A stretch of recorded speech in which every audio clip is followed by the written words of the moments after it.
Samsung, a brand I used well before the smartphone age we know these days. A company that challenged for innovation and was one of the best in giving a good experience for everyone, with a very balanced approach, making sure those basics were covered. These days, however, that doesn't really fit the narration anymore when I speak of Samsung. And that all started after the best Samsung till this day, the S10 series. And now we can see what they are going to give us with the upcoming S23 series. Where again, I ask myself the question, why would I even bother when I see what others have to offer? So let's dive into the leaks for the Samsung Galaxy S23 series and why so far on paper it seems quite disappointing, but there are some good changes coming. I want to begin this video with some good news about the Samsung Galaxy S23 series for the European market. Because normally we are used to getting the Exynos version. It seems however that this isn't the case anymore. The Samsung Galaxy S23 series, according to leaks and rumors, will actually have the Snapdragon 8 Gen 2, including for the Netherlands. This is a big improvement because what we've seen so far with of course Exynos, it seems that they're not doing that well. Yes, there are downsides to having a Snapdragon compared to the Exynos, because Exynos does allow, for instance, better routing and so on, allowing a bit more customization in terms of that. But apart from that, in day-to-day life experience, from what I have heard, the Snapdragon was always superior. I wouldn't know because I didn't have, for instance, an Exynos model and a Snapdragon of the same phone. So it's just based on what is being told and what I have heard.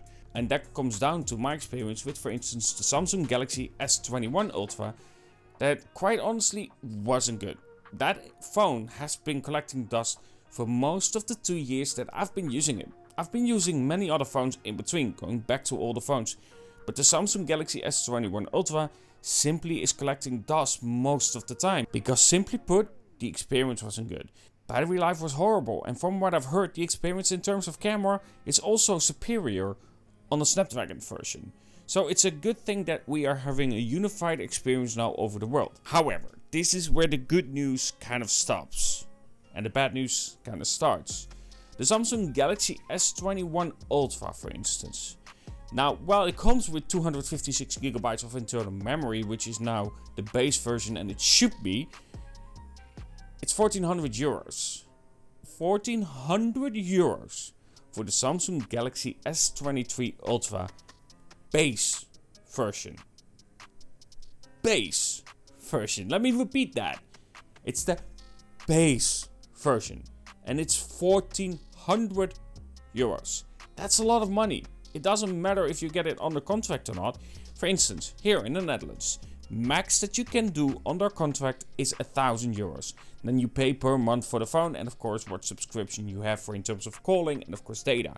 That 400 euros is then something that you need to pay out of pocket straight away. That's a lot of money still for a lot of people, and I find that quite expensive for a phone like that. And you can make the argument like, hey, then don't buy it. Yes, that's fine, and I get that argument. Some people simply want that phone and some people really want to experience that. And I think for 1400 euros, Samsung isn't going to offer more experience compared to some other brands out there. And yes, I know a lot of people will say, oh, but that's the Chinese company. I don't care. Most phones are made in China, so stop bothering about that. But when it comes to my experience, I've been using Vivo, I've been using OnePlus, I've been using many other brands. iQOO 11 for instance, now with that same Snapdragon 8 Gen 2 that you get inside the Samsung. And my experience has been that those phones give me more for a lower price. And when it comes to the camera experience that we're gonna get on the Samsung Galaxy S23 Ultra and of course the others as well, yes, there's going to be a difference with a 200 megapixel resolution for the main camera. But honestly, let's be realistic. I've been using a 200 megapixel resolution and it's not like you're going to use most of that. I know pixel binning and in low light it will help with pixel binning, but I'd rather have the experience of a 1-inch sensor compared to having something with 200 megapixels in terms of resolution. That's mostly marketing. I'd rather have that 1-inch sensor that you get on the Xiaomi 12S Ultra, the Xiaomi 12 Pro, on the Vivo X90 Pro, on the Vivo X90 Pro Plus, on the Sony somewhat. Doesn't really count, but still, it has a 1-inch sensor, but it just doesn't use the full sensor. Either way, for me, when it comes to that experience, I think Samsung is really lackluster here. Not to mention that they're basically copying a lot from the Samsung Galaxy S22 Ultra. Heck, if you are looking for a phone that has that experience, I would earlier advise something like the Samsung Galaxy S22 Ultra.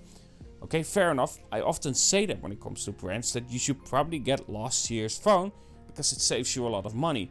But when a phone costs 1400 euros to get, and it doesn't do much more than what you expect for a phone around that price, then honestly I have to really question what Samsung is doing at the moment. Especially if you count that the base version also comes with only 8 GB of RAM. 8 GB. Now this sounds a lot for past days, but funny enough, Samsung offered more on the Note 20 Ultra. So really, I wonder what Samsung is doing at the moment with the Samsung Galaxy S23 Ultra. Yes, I know there's an S23 and an S23 Plus as well, but for this video I kind of want to focus more on the Ultra experience and what the prices are for that. Not to mention that the prices for the S23 and S23 Plus are also not cheap. The prices seem to have gone up quite a bit. Yes, again, I know that the base memory is higher, but it really doesn't matter, does it? If your base price is that high, you have to question whether 128 GB should have been removed, because that price difference definitely isn't worth it for a lot of people. But I do have a good idea how you can fix that memory problem and still offer 128 GB. Put in a micro SD. I know a lot of companies don't do this anymore, and Samsung is one of them, even though they love making fun of Apple for removing features and then doing the same. But when it comes to that, the micro SD is a lifesaver for a lot of people, and I think that's an amazing experience as well, because you can simply swap it quickly between phones, on your PC, and so on. Either way, the Samsung Galaxy S23 Ultra, and of course the series just in general for me, seems very lackluster. I know a lot of people like to hype it up, but for me, when it comes to what I've read so far about the Samsung Galaxy S23 series in general, it seems like it's going to be another lackluster series from Samsung. And that's a real shame to see, because again, I've been using Samsung for ages. For a very long time, before the smartphone. I had like the Samsung Galaxy D500, the F700 and so on. Those kind of phones that I experienced. And then, get this, where I simply stopped caring about Samsung after the S10 series. Because the S10 series, still this day, without a question, is the best Samsung experience you could have gotten. And I feel like that is a true Samsung. The current Samsung we are seeing is a shell of the former glory we experienced from Samsung. Either way, what are you thinking about the Samsung Galaxy S23 series? What's your opinion about the leak so far, and are you interested in the phone itself, or are you looking with a side eye like, what is Samsung doing as well? Either way, this is not meant to be a hate video, and I just want to know your experience as well and your opinion about Samsung currently. Either way, have a good one. Talk to you guys in the next.